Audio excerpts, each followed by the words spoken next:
change. At this time, Mr. Chairman, I would like to yield 5 minutes to the chairman of the Subcommittee on Capital Markets and GSEs of the Financial Services Committee, the author of the legislation, Mr. Garrett of New Jersey. 5 minutes.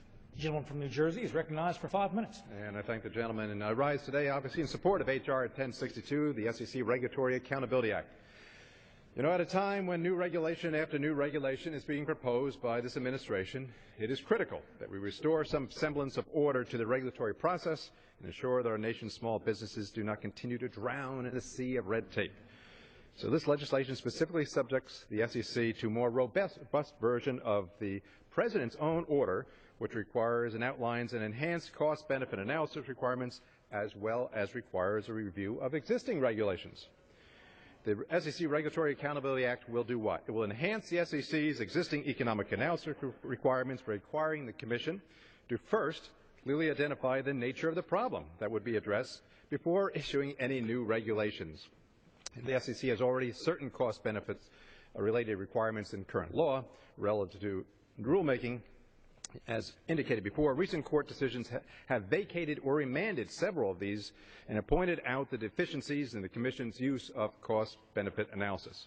For example, recently the SEC Inspector General issued a report that expressed several concerns about the quality of their analysis.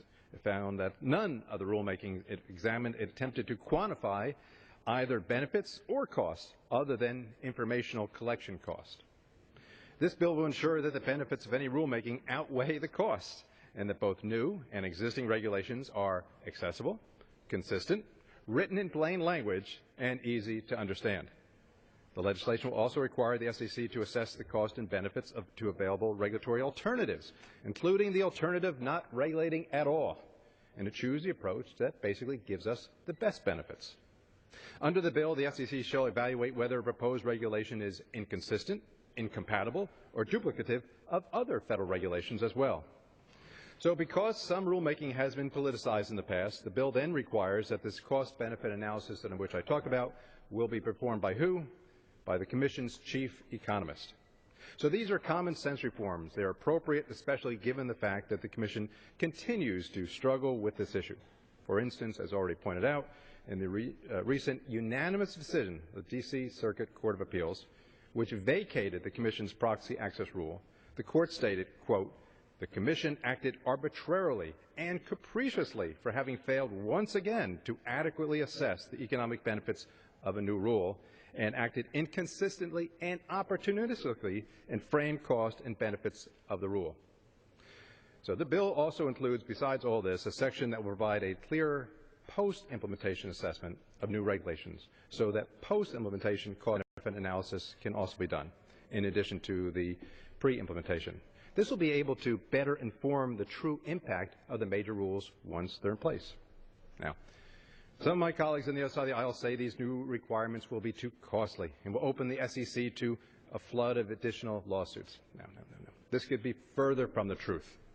See, by having these robust standards, the rules will be drafted so that, well, that they will be thoroughly done.